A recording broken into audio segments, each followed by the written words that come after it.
प्रिय विद्यार्थियों एवं अध्ययन प्रेमियों, आप सभी को नमस्ते। नवम वर्ग के व्याकरण हेतु निर्धारित पाठ्यक्रम से आज हम प्रत्यय का अध्यापन करेंगे। तो पिछली बार आपको उपसर्ग के बारे में बताया गया था, ये शब्द रचना का ही भेद है। शब्द रचना से आज हम प्रत्यय का पाठ करेंगे। तो ये शब्द रचना का ही भेद है। पिछली बार आपको उपसर्ग के बारे में बताया गया था कि ये मूल शब्द के आरंभ में लगता है, परंतु प्रत्यय मूल शब्द के अंत में लगता है। तो प्रत्यय को हम सामान्य परिभाषा में क्या लिखेंगे? सामान्य एवं सरल परिभाषा, वे उपशब्द या शब्दांश जो मूल शब्द के अंत में लगकर अर्थ में विशेषता उत्पन्न करते हैं। मूल शब्द के अंत में लगकर अर्थ में विशेषता उत्पन्न करते हैं। जैसे सामान्य एकदम छोटा सा उदाहरण, मानव जोड़ता मानवता, तो अर्थ में भिन्नता लाया। मानवता मानवीय गुणों के बारे में कहा जाता है।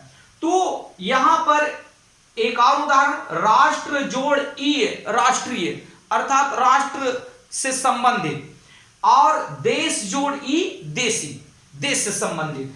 तो अंतर क्या है? उपसर्ग में और प्रत्यय में दो खास अंतर। पहला अंतर, उपसर्ग जो है मूल शब्द के आरंभ में लगता है, और दूसरा अंतर, उपसर्ग केवल अर्थ में भिन्नता नहीं लाता, वो अर्थ को उल्टा भी कर देता है, अर्थ को बिल्कुल अलग कर देता है, अर्थ को विशेष बना देता है, इतना करता है। अब प्रत्यय मूल शब्द के अंत में लगता है और ये अर्थ में केवल भिन्नता उत्पन्न करता है। ये अर्थ को उल्टा नहीं करेगा, अलग अर्थ नहीं बनाएगा, ये केवल अर्थ को विशेष बना देता है, कुछ उसी अर्थ में और बढ़ा देता है। जैसे देश जोड़ी देशी, राष्ट्र जोड़ी राष्ट्रीय, तो यहां पर कुछ अर्थ को इसने बढ़ाया। अब यहां पर उसी के बारे में प्रत्यय के रूप, प्रत्यय के प्रकार, ये आप इसे कह सकते हैं प्रकार, ये रूप। प्रत्यय को हम दो रूपों में प्रयुक्त करते हैं। एक होता है रूप साधक प्रत्यय और दूसरा होता है शब्द साधक प्रत्यय। आप यहां देखिए, ये यहां पर बताया गया रूप साधक प्रत्यय और यहां पर बताया गया है शब्द साधक प्रत्यय। तो रूप साधक प्रत्यय में क्या है? मालाएं, बच्चे, स्त्रियां, मतलब ये रूप बदलता है। एक वचन से बहुवचन में बदलेगा तब रूप अलग हो जाएगा। जैसे माला का मालाएं, बच्चा का बच्चे, स्त्रियां की स्त्रियां, ये उसी बालक का बालकों, साधु का साधुओं, मतलब उसी शब्द में ये बदलेगा। जैसे पढ़ता है का पढ़ते हैं, ये हो गया रूप साधक। शब्द साधक क्या होता है कि मूल शब्द के अंत में एक अलग उपशब्द लग जाता है। जैसे भूल जोड़ अक्कड़ तो भुलक्कड़, दुकान जोड़ दार दुकानदार। तो इसमें क्या हुआ कि मूल शब्द के अंत में एक अलग शब्द लग जाता है, एक अलग उपशब्द लग जाता है। और इसमें रूप साधक में क्या है? उसी में एक मात्रा जुड़ जाती है, स्वर का एक नया स्वर जुड़ जाता है, नई स्वर की मात्राएं। जैसे यहां पर स्त्री का स्त्रियां, नदी का नदियां, तो यहां पर उसी में एक स्वर जुड़ जाता है, अलग रूप बन जाता है। लेकिन शब्द साधक में क्या होता है? एक अलग शब्द जुड़ जाता है। जैसे दूध वाला, मानव जोड़ ता, एक अलग शब्द जुड़ गया ता। तो यहां पर एक अलग शब्द जुड़कर एक नया शब्द बनता है, तब ये होता है शब्द साधक प्रत्यय। ये प्रकार ये हैं, ये भेद नहीं है। प्रत्यय के भेद दो हैं, कृत प्रत्यय और तद्धित प्रत्यय। कृत प्रत्यय क्या है? क्रियावाची शब्दों के अंत में लगने वाले प्रत्यय, जितने भी क्रियावाची शब्द हैं उसके अंत में लगने वाले प्रत्यय जो हैं वो कृत प्रत्यय कहलाएंगे। एक सामान्य उदाहरण में आप समझ सकते हैं कि कृत प्रत्यय कोई भी क्रियावाची शब्द, जैसे पढ़ना, तो पढ़ना जोड़ वाला पढ़ने वाला, तो यहां पर ये हो गया एक कृत प्रत्यय का रूप। तो कृत प्रत्यय में क्रियावाची शब्द के अंत में लगने वाले जितने भी प्रत्यय हो जाएंगे, क्रियावाची शब्द के अंत में लगने, जैसे पढ़ जोड़ता पढ़ता, है ना, तो ये सभी लेखन लेखनीय, लेखन जोड़ ई लेखनीय, तो यहां पर पठन जोड़ ई पठनीय, ऐसे ही प्रत्यय। और तद्धित प्रत्यय क्या है? तद्धित प्रत्यय वे सभी प्रत्यय जो क्रियावाची के अलावा अन्य सभी, क्रियावाची के अलावा अन्य सभी संज्ञा, सर्वनाम, विशेषण, इन सब में जो प्रत्यय लगते हैं तो वो सभी तद्धित प्रत्यय। अब यहां पर ये सभी आप देखिए, ये सभी तद्धित प्रत्यय, मानव जोड़ता मानवता, राष्ट्र जोड़ी राष्ट्रीय, देश जोड़ी देशी, ये सभी तद्धित प्रत्यय हैं। और यदि आप प्रकार्य के आधार पर जाएं तो ये जो है शब्द साधक प्रत्यय में आएंगे। तो ये था प्रत्यय। तो प्रत्यय में हमें हमेशा ध्यान रखना है कि प्रत्यय को लगाते समय हम एक बार में एक अर्थ के लिए दो प्रत्यय का प्रयोग नहीं करेंगे। जैसे सौंदर्य और सुंदरता, तो सौंदर्य शब्द जो है, सौंदर्य शब्द और सुंदरता शब्द दोनों का एक ही अर्थ है, सौंदर्य। आप शब्द लेते हैं सौंदर्य और इसी अर्थ में दूसरा शब्द प्रयुक्त होता है सुंदरता। तो सौंदर्य और सुंदरता दोनों का एक ही अर्थ है, परंतु हमें ध्यान क्या देना है, हमें ध्यान ये रखना है कि दोनों में से एक ही प्रत्यय का प्रयोग हम एक बार में करें। दोनों प्रत्यय का प्रयोग हम एक बार में नहीं करेंगे। जैसे दोनों प्रत्यय, यहां पर दोनों प्रत्यय का प्रयोग करेंगे तो क्या बन जाएगा, सौंदर्यता, सौंदर्यता। लेकिन ये गलत है, या तो सौंदर्य होगा या सुंदरता होगा। या तो आप यहां पर सुंदर में या प्रत्यय लगाइए या आप सुंदर में यहां पर ता प्रत्यय लगाइए, दोनों में से एक ही प्रत्यय बनेगा। वैसे ही मानवीय होगा या मानवता, मानवीयता नहीं होगा।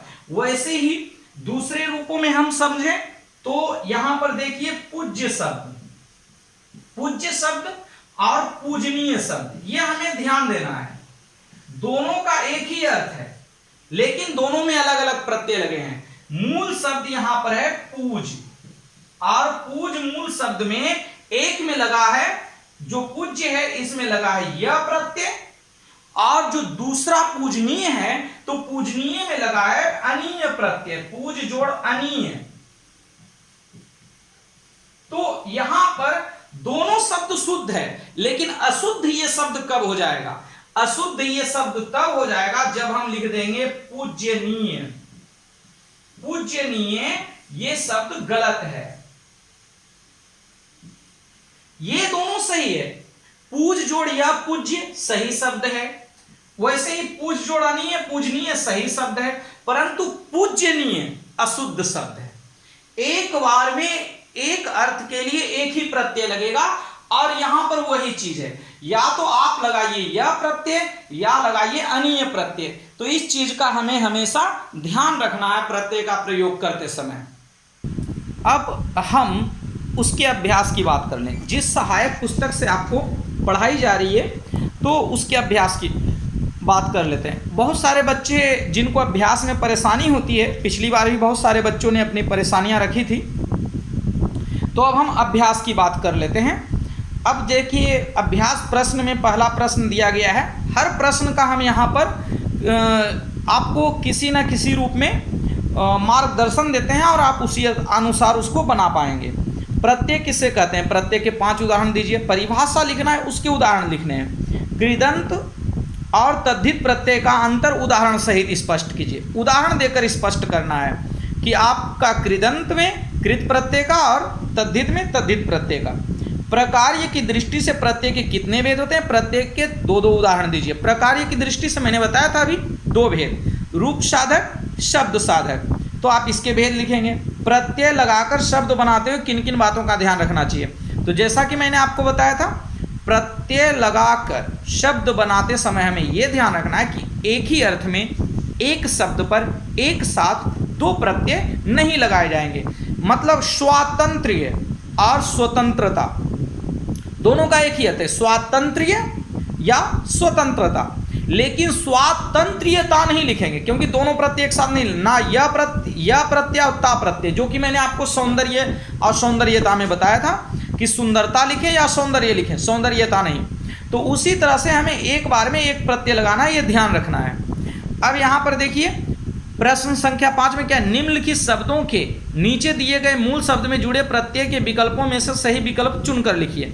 कि आवश्यकता में सही कौन सा है, ये दिया हुआ है। इसी तरह 5 है, निम्नलिखित प्रत्ययों से, प्रश्न संख्या 6 में निम्नलिखित प्रत्ययों से निर्मित शब्द छांटिए। एक प्रत्यय दिया गया है, उससे बना हुआ शब्द कौन सा है वो लिखना है। निम्नलिखित शब्दों में कौन सा प्रत्यय प्रयुक्त नहीं होता, जिसे समाज शब्द है तो समाज शब्द में क्या लिखा है कि निम्नलिखित शब्दों में कौन सा प्रत्यय प्रयुक्त नहीं होता। तो नीचे दिए गए हैं 4 प्रत्यय, प्रत्येक के 4 ऑप्शन है। एक ऑप्शन जो गलत है वो हमें लिखना है कि कौन सा गलत है, वैसे ही सब में हमें लिखना है। अब यहाँ पर उसके बाद 8वें में दिया हुआ है निम्नलिखित वाक्यों में प्रयुक्त रंगीन पदों के स्थान पर जो प्रत्ययुक्त शब्द हो सकते हैं उन्हें रेखांकित कीजिए। जैसे चमक वाले, तो चमक वाले के लिए क्या प्रत्यय लग सकता है, तो चमकीले। वैसे ही एक तरह से आप कह लीजिए कि 2 शब्दों को आपको प्रत्यय लगाकर एक शब्द में बदलना है। तो यहाँ पर ये हो गया। अब प्रश्न संख्या 9, किन शब्दों के साथ निम्नलिखित प्रत्ययों का प्रयोग नहीं होता। त्व प्रत्यय, तो त्व प्रत्यय जो 4 शब्द दिए गए इनमें से 3 के साथ होता है, 1 के साथ नहीं होता है। वैसे ही ता प्रत्यय, इक प्रत्यय, ला प्रत्यय, इला प्रत्यय उससे बने, उससे शब्द बनाना। अब निम्नलिखित शब्दों के नीचे दिए गए मूल शब्द में जुड़े उपसर्ग और प्रत्यय के विकल्पों में से सही विकल्प के आगे सही निशान लगाइए। अब यहाँ पर एक शब्द दिया गया है और उस शब्द से जुड़े उपसर्ग, मूल शब्द और प्रत्यय दिए हुए हैं, तो कौन वाला सही विकल्प है।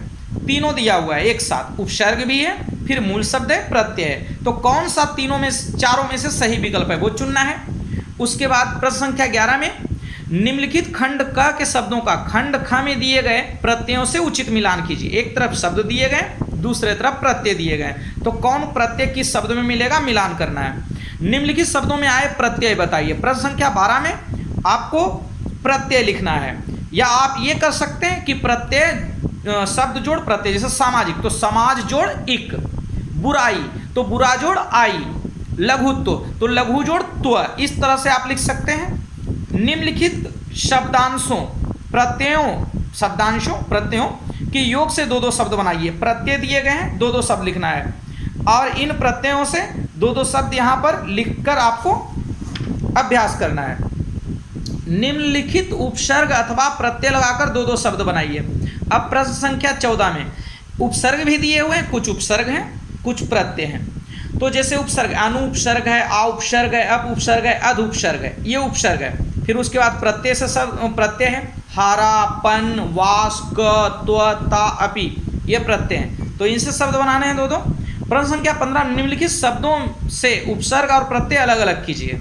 उपसर्ग और प्रत्यय, कई शब्द ऐसे हैं जिनमें उपसर्ग प्रत्यय दोनों हैं, तो आपको उपसर्ग प्रत्यय दोनों अलग करने हैं। और जहाँ पर जो चीज़ नहीं है उसके, जैसे किसी में उपसर्ग भारतीय, तो भारतीय में यहाँ पर कोई उपसर्ग नहीं है, केवल प्रत्यय है ईए, तो हम ईए लिख देंगे, उपसर्ग के स्थान पर कट कर देंगे।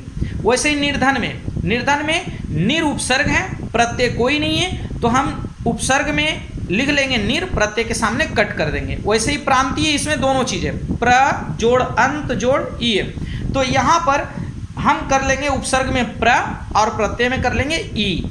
तो बहुत से ऐसे शब्द हैं जिनमें दोनों हो सकते हैं, वैसे ही आपको सबको करना है और ये आपका उपसर्ग और प्रत्यय इस तरह से अभ्यास हो जाएगा। कई बार उपसर्ग और प्रत्यय दोनों का प्रयोग होता है एक साथ, जैसे अपमानित, अप जोड़ मान जोड़ इत, अप हो गया उपसर्ग, मान हो गया मूल शब्द और इत हो गया प्रत्यय। वैसे दुराचारी, अत्याचारी, उपसर्ग प्रत्यय एक साथ प्रयोग होते हैं बहुत बार। तो आप इसका अभ्यास अच्छे से कीजिए और अपने सहायता के लिए आप इस पुस्तक का प्रयोग कीजिए। जो विद्यार्थी इसका अभ्यास निरंतर कर रहे हैं बहुत बहुत धन्यवाद, और जो नहीं कर रहे हैं उनको प्रयास करना चाहिए कि वे अभ्यास करना आरंभ कर दें, क्योंकि अभ्यास करते रहने से है कि चीज़ें आपको समझ में आती रहेगी। और एक चीज़ हमेशा याद रखिए कि आप स्वाध्याय जरूर करें। स्वाध्याय आप नहीं करेंगे, मैं केवल मार्गदर्शक हूँ, मैं आपको बता रहा हूँ, सभी चीज़ें बताया जाना संभव नहीं है। जब तक आप अभ्यास नहीं करेंगे अपने मन से, लगन से, तब तक चीज़ों को आप समझ नहीं पाएंगे। इसलिए हमेशा प्रयास कीजिए कि आप अभ्यास जरूर करें। अभ्यास करते रहने से आप जरूर इसको समझ पाएंगे। और पद और शब्द के लिए बहुत सारे विद्यार्थियों की समस्याएं थी, पद में और शब्द में क्या अंतर है। तो एक जो 10वीं वर्ग के लिए है और 9वीं वर्ग के लिए एक साथ बनाया गया, आप उसको ज़रूर देखें। इसमें आपको स्पष्ट रूप से बहुत सारे अभ्यास में उपसर्ग और प्रत्यय दोनों एक साथ हैं, दोनों का अभ्यास करें। और बहुत सारे शब्द आप स्वयं भी बना सकते हैं जिनमें उपसर्ग भी लगे हों और प्रत्यय भी लगे हों, दोनों एक साथ लगे हों। जैसे कि मैंने बताया, जैसे प्रादेशिक में भी है प्र जोड़ देश जोड़ इक, प्रादेशिक है ना, सार्वदेशिक सर्व जोड़ देश जोड़ इक, अंतर्राष्ट्रीय अंतः जोड़ राष्ट्र जोड़ ई। बहुत सारे शब्द ऐसे होते हैं, बहुत सारे शब्द ऐसे भी होते हैं जिनमें एक साथ दो प्रत्यय लगता है। जैसे सामाजिक, सामाजिक एक अलग शब्द है और सामाजिकता एक अलग शब्द है, दोनों का अलग अलग अर्थ है। तो समाज जोड़ इक जोड़ ता, दो दो प्रत्यय एक साथ प्रयुक्त किए गए, ऐसे भी शब्द आते हैं। तो हमें अभ्यास करने से हर चीज़ें सरल हो जाती है, और अभ्यास नहीं कीजिएगा तो हर चीज़ कठिन है ना। अभ्यासे विषम शास्त्रम, अभ्यास के बिना शास्त्र भी जो है विष के समान है, कोई भी चीज़। तो अध्ययन करते रहें। अच्छा लगे वीडियो लाइक करें, सब्सक्राइब करें, शेयर करें और ध्यान रखें निरंतर अभ्यास करते रहें।